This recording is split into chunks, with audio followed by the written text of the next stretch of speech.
So I remember there was a time where almost everybody wanted to write you off, Kian. Yeah. I feel like I used to go to professionals meetings and literally used to fight. And I think even one time, one of the managers said to me, "Are you sure, like, you're not putting your neck on the line for this kid a bit too much?" Because I put my neck on the line. A lot. Everybody just didn't believe in you. And I think for me, it was more so the context behind what you'd been through. It was your mum died when you was 10. I thought she died when you was 12. No, I was 10. And then your granddad passed when you were 14, 15? 14, and you committed you were sentenced to your first offence. Just after that, yeah. Right.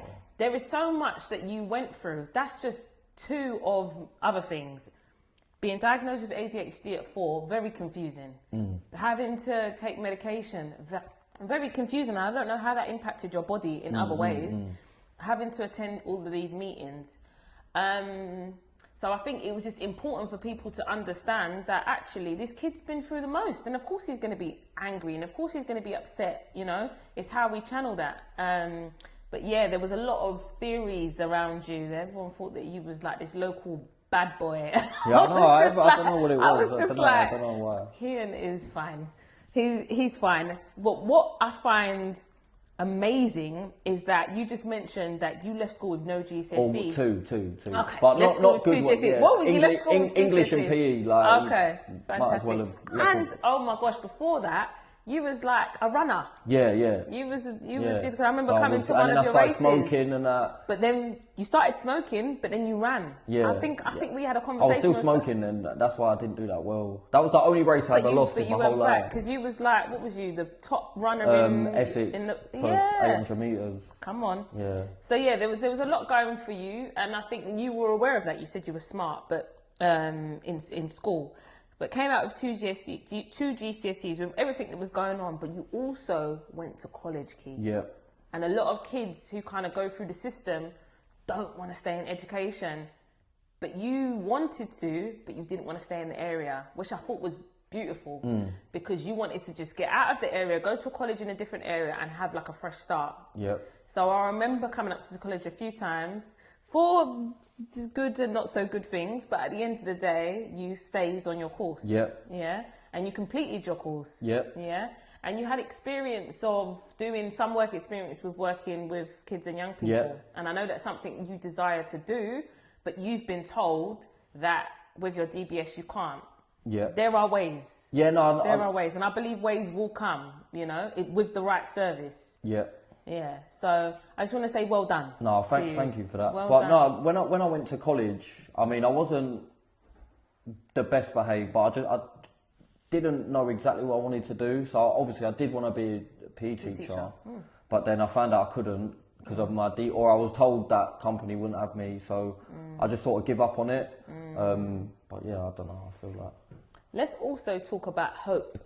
People who gave you hope. Yeah. Because I know that I was one of those people, but I know that there was other people in your life. Yeah. Don't have to mention names, but would you say that there was someone in your secondary school that had your back? Yeah. There was a teacher, like, he'd come to court, vouch for me, because I was very good in school. The second school I went to. Yes, the second school. Because they understood me a bit more. Like, when I got nicked that first time, I was a bit upset that day, and they would have just fucking kicked me out. Sorry for that. They would have kicked me out, give me detention or something. But I remember they got Mr. and he was like, "What, like, you alright?" Like, they sat me down and spoke to me, and I didn't get in no trouble. And even that, like, so I was a bit angry because I got arrested. Teacher would have kicked me out. That would have made me more angry, and it would have gone to the point where I probably would have hit someone and got kicked out. Whereas they took an hour, pulled me to the side, spoke to me. I was back in class within like an hour and a half, feeling better because they'd actually spoke to me, thinking, right, yeah, this place ain't that bad. Like, so yeah. I think in my mind, how I see it is there was a couple of people who you met in your lifetime that may have kept you in a decent space. Because you don't want to let them down. So there was no one who I cared about letting down. They was all just horrible people. A lot of them couldn't relate to me. Whereas at I had Mr. Brick, who I didn't really want to let down. So that's why I was good in that school. Yeah. So yeah, I feel like a big thing for me was having people that I didn't want to let down. Otherwise, because I didn't have a mum to keep me in check. My nan, not that she didn't care, but she was quite lenient. Do you know what I'm saying? I didn't have no one who I thought of, right, this person's gonna grill me, like, or this. Do you get what I'm trying to say? Until obviously I met you, and then I went to. So I had no one. I didn't really care, and I remember looking as a kid, thinking, this when I was like getting into trouble, thinking it's kind of not good, but like, blimey, like if my mum was here, I'd be fucked, like acting like this kind of thing. So I wouldn't see it as a good thing, but I'd always think like, thank fuck, like she ain't here to give me a slap or shout at me or whatever it was. Cause my nan had no discipline. She's like, sweet, very sweet. She's lovely. She's the nicest person you ever meet. Yeah. But that's not always a good thing when you've got kids to discipline. Especially with the things I went through and that. Yeah. So you felt like you got that from one teacher, from your second school, and from myself? Yeah. Okay. Yeah. So that's good. So it's important for people to know that young people need somebody. They need someone who they can feel has got that firm hand. I always talk about healthy and unhealthy parenting.